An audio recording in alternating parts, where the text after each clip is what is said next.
everyone. Welcome back to Civil War Monitors Behind the Lines. I'm your host, David Thompson.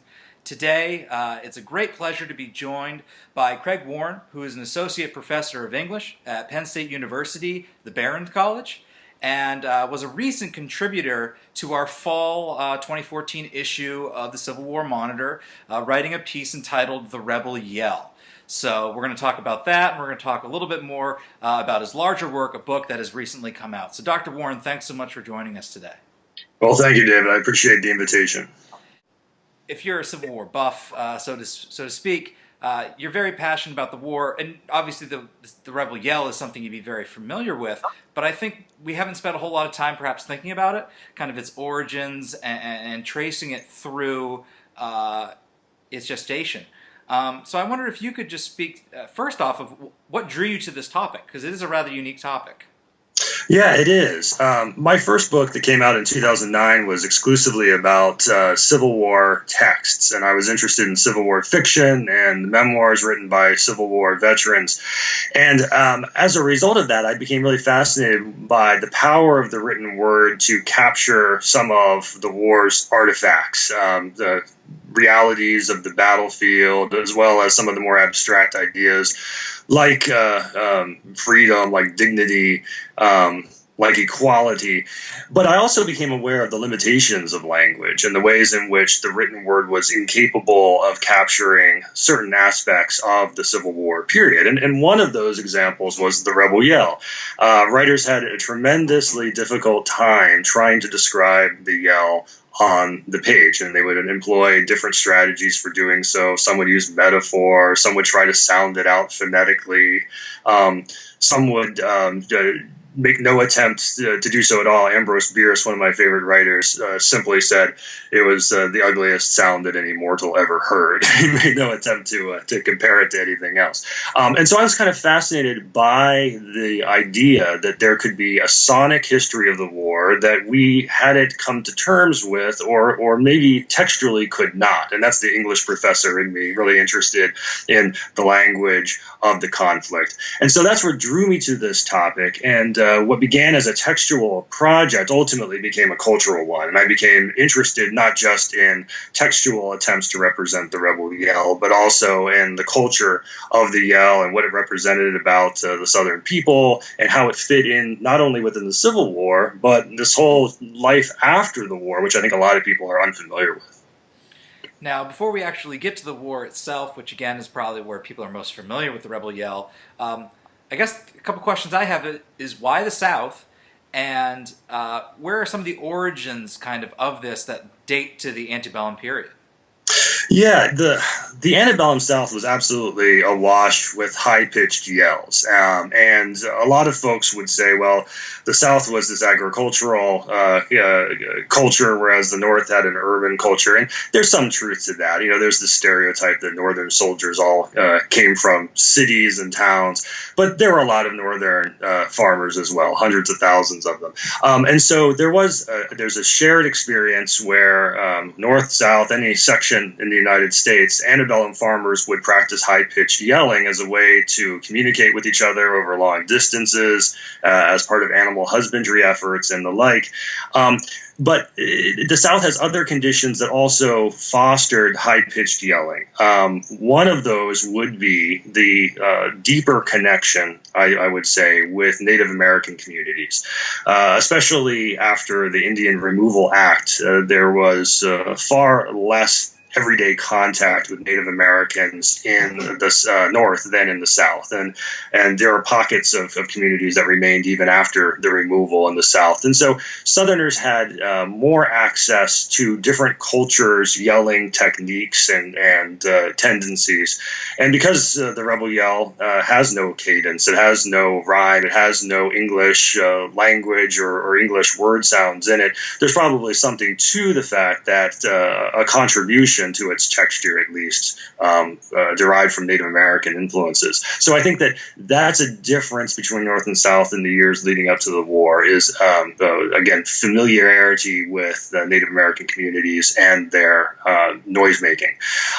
Also, hunting in the South certainly it exists elsewhere, but in the South it is an almost uniformly important endeavor. The everyday hardscrabble farmer, the yeoman farmer, is hunting to help, to supplement the food on the table. There's accounts of slaves who are allowed to hunt as part of helping to supplement what they're given by owners in terms of food. There is this very long-standing sporting tendency among the aristocrats in the South to go fox hunting and so forth. So it seems that pretty much any man, especially in the South, is practicing hunting on a fairly regular basis. And I don't know that you could say that in the North. And what that means is that there's all kinds of hunting calls and view hellos and practices that are an everyday regular currency in the South that maybe aren't present in the North. And so we get in the South all kinds of blending traditions that interact with each other and over time change how just everyday cheering takes place in that section of the country. In 19th century parlance, to yell is different than to cheer. To cheer means to have a sort of standard word sound, like a hurrah, hurrah. Yelling is essentially free-form screeching, where each individual is making his or her own sequence of sounds and pitches and yips and so forth, and those blend together and create a kind of storm of sound.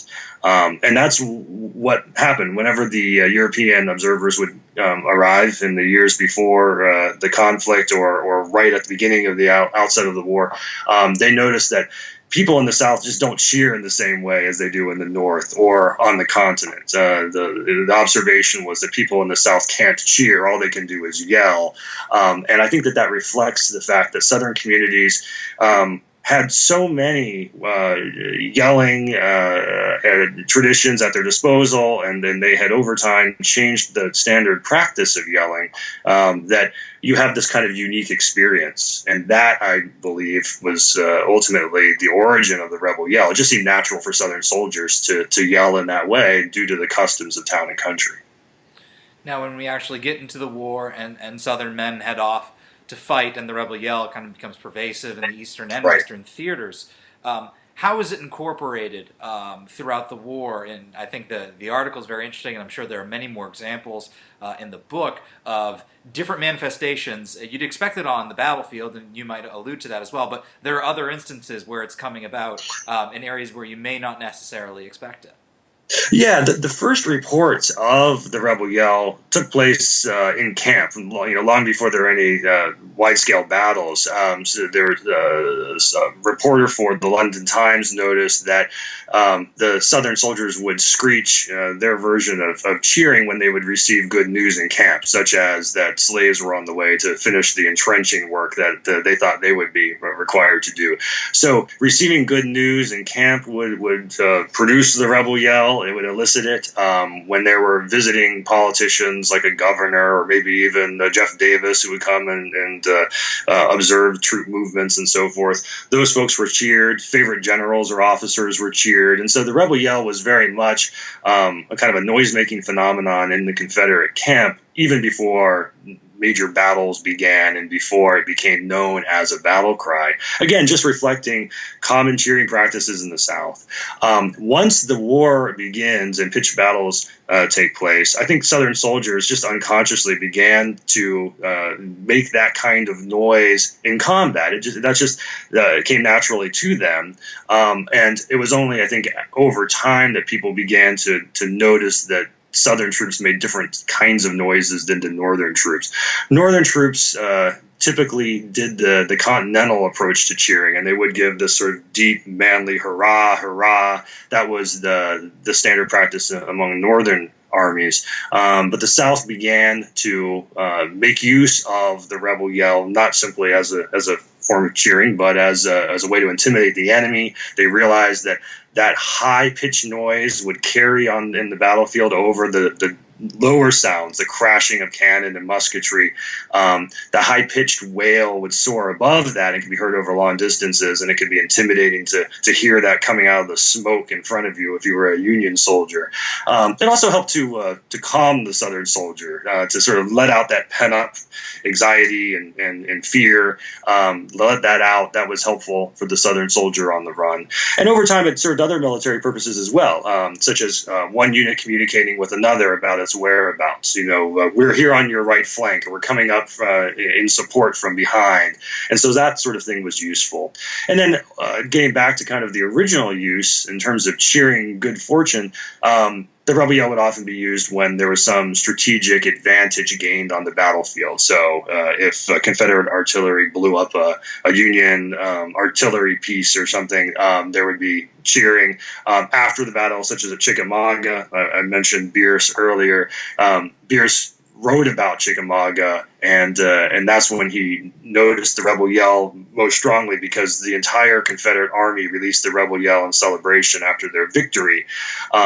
Unfortunately for the Confederates, that revealed to the Union troops exactly where they were not positioned and allowed the Union troops to vacate the battlefield unmolested. So it certainly had its advantages on the battlefield, but also had some drawbacks as well, letting Northern troops know where they were, how distant they were, and in some degree what their numbers were based on how loud the rebel yell was sounding. Now, with the war's end and the fall of the Confederacy, this is not the fall of the rebel yell, however. It manifests itself in the post-war period, which, again, you point to as something that people may not be perhaps particularly attuned to. And I wondered if you could speak at first about how we see the rebel yell being employed in the immediate aftermath of the war and Reconstruction. Right. Yeah. John Koski's written this excellent history of the Confederate battle flag. In some ways, that's an inspiration for my book. And what he points out is that after the war, even if it wasn't officially codified, the federal government made it clear that symbols of the Confederate armed forces were not going to be tolerated. So the Confederate battle flags were returned over, or if there were copies of them, they were furled and put away. Confederate uniforms were put away. So all the visual symbols of the Confederate military were off limits. But the rebel yell is invisible. The rebel yell is intangible. You can't, if you're a federal soldier, you can't take the rebel yell away from a Southern white man. And so that endured as a representation, a symbol of white Southern defiance in the face of federal authority. When these visual artifacts of the Confederate military are put away, furled, banned, disallowed, many Southern whites held on to the rebel yell as this intangible, invisible, yet still very meaningful representation of Southern defiance in the face of federal authority. And some voiced the yell as a statement of self, to declare to Northern occupiers that they were still here. They'd been defeated in war, and yet they were going to persevere. They weren't, in fact, going to simply kowtow to their oppressors. There were other Southerners who voiced the yell simply in a kind of nostalgic way. We saw this whenever Jeff Davis was released from prison after his term in incarceration. He was greeted by thousands of Southerners voicing the rebel yell in the streets of Richmond. And what happened is that the Northern press saw this as treasonous. For them, the rebel yell was a voice of the Confederate military, and they weren't able to remove it from the Confederate arsenal, and so they had to endure it. But nonetheless, they saw this as evidence that, in fact, the South was not willing to work with the North in peacetime. And in some ways, I think that the white Southerners verified that was correct. And we see this in certain episodes during Reconstruction. In New Orleans, for instance, the Crescent White League took up arms against federal police forces, and then also some federal troops, mostly black, ironically commanded by former Confederate General James Longstreet. And reports were that they voiced the rebel yell while attacking these federal forces. And so this is just open treason right? This is an instance where the rebel yell is used by, in this case, many former Confederates now as part of this white paramilitary organization. There are other accounts from Clinton, Mississippi, of bands of white men scouring the countryside for freedmen, doing what they can to murder them, or at the very least injure them and suppress them so they can't go to the polls and vote, all the while screaming the rebel yell. So during Reconstruction, we see the yell used both sort of as a totem and also as an actual battle cry once again. And so to say that the rebel yell ceased to exist in 1865 is kind of ahistorical, because the same people who often voiced it in uniform were voicing it after the conflict, and in many cases for the same purposes, to rage against federal authority. Now, as we move beyond Reconstruction into the Gilded Age, as you rightly point out in the article, we start to, this is really, the heyday of memoirs. There's different ways that they manifest themselves during the Gilded Age in terms of reports and actual usage of the rebel yell. And particularly, you point out how the Spanish-American War gets tied into this as well as a moment, a key moment towards the end of the 19th century. So I wondered if you could comment on that just a little bit. Yeah. Well, with the end of federal occupation, with the end of Reconstruction, there's a real softening of attitudes in the North towards the rebel yell. So what happens is that, and that's emblematic of this larger trajectory where reconciliation becomes something that's valued by both sides. I think both sections realize that with the end of Reconstruction, they need to partner together to move the country forward. Certainly, there were lots of people on both sides who still held a grudge and were not willing to reconcile. But the larger, I think the majority movement was towards bringing these sections together. And that meant celebrating the white martial past of both sections. And so David Blight and other scholars have pointed out how slavery was swept under the carpet, and many of the reasons for which the war was actually fought were kind of pushed aside. And instead, there's this wholesale celebration of American military prestige. And so the rebel yell, which was the battle cry of the South, suddenly has this new role as this American voice, an American achievement. And some people in the North are willing to stop seeing it as the voice of treason and instead see it as a voice of democracy or of standing up for what one thinks is right. And so once this is starting to happen, and even Northern veterans in their memoirs are talking about how the rebel yell made them quake with fear, and sort of suggesting for the first time that they had respected the yell in battle instead of simply derided it or dismissed it.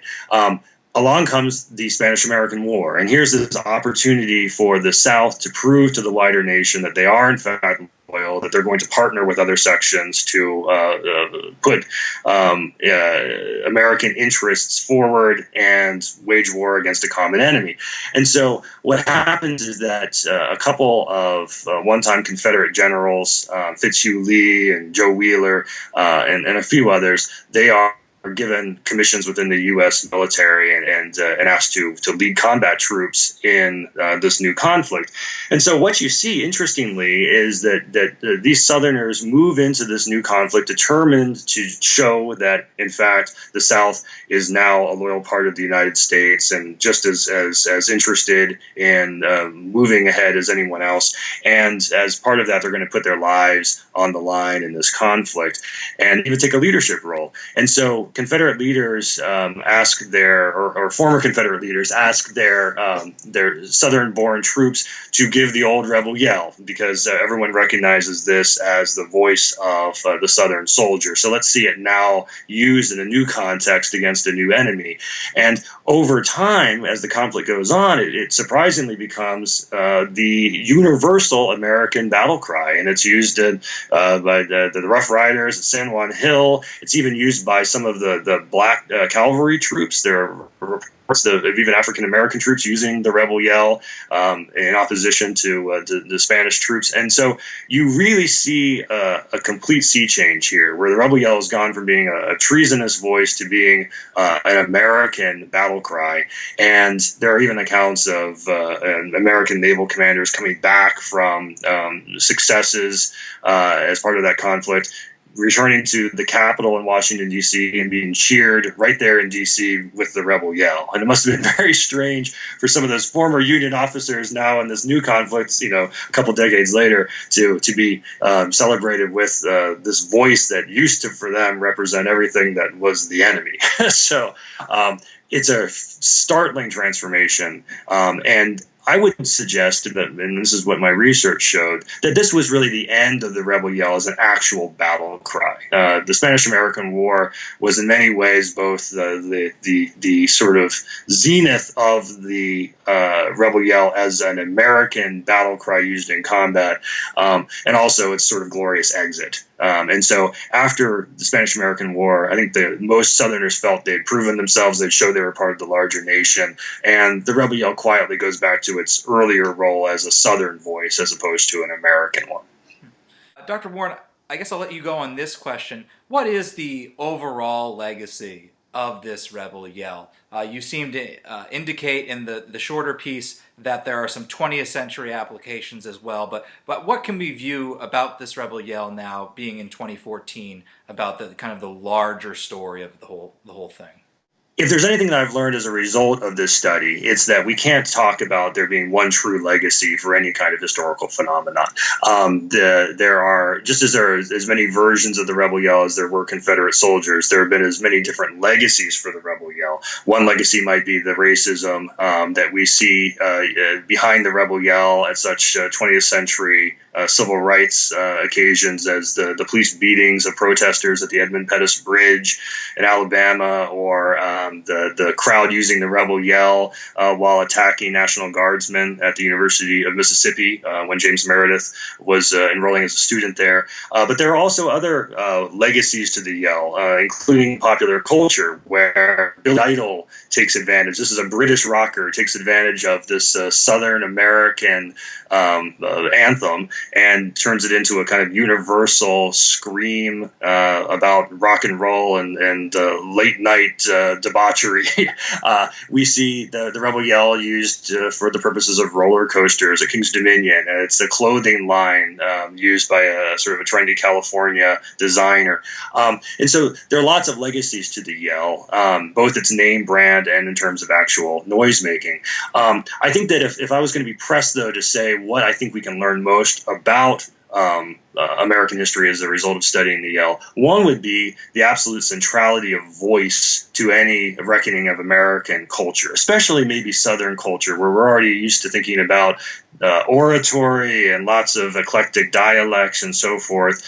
Voice is absolutely central to the South, but the South is a microcosm of the larger United States. And so I think that we would say voice is essential to understanding what it means to be American, to having a voice, being able to speak out and speak especially in defiance of some idea that one finds oppressive. There's also the legacy, I think, in terms of historical study, and that is that it's valuable to study those things in American history and culture that we cannot hold, that we can't see, that we can't put a label on. These kinds of intangible qualities, like the rebel yell, can teach us a great deal about how American identity evolves out of things which are organic. And I think that that's part of the American experience, too, is the sort of organic evolution of democracy. And each individual soldier in the Confederate Army had his own unique pitch to contribute to that rebel yell. And so in some ways, it's a useful metaphor for the value of studying that which cannot be seen. And in a culture of images like we live in today, that's a valuable lesson. Well put, Dr. Warren. Well, thank you so much for taking some time to speak with us today.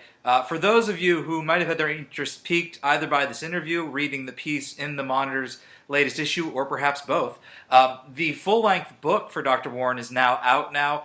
Craig Warren's book is called The Rebel Yell, A Cultural History, and it's now out with University of Alabama Press. I know that I need to pick up a copy because I'm certainly interested in reading more about this, and I think it's probably fair to say, Dr. Warren, that for anybody who wants to learn more about this and look at the different avenues that you pursue in addition to what we discussed today, or some of the ones that we have discussed today in a bit more detail, they will find it in that book.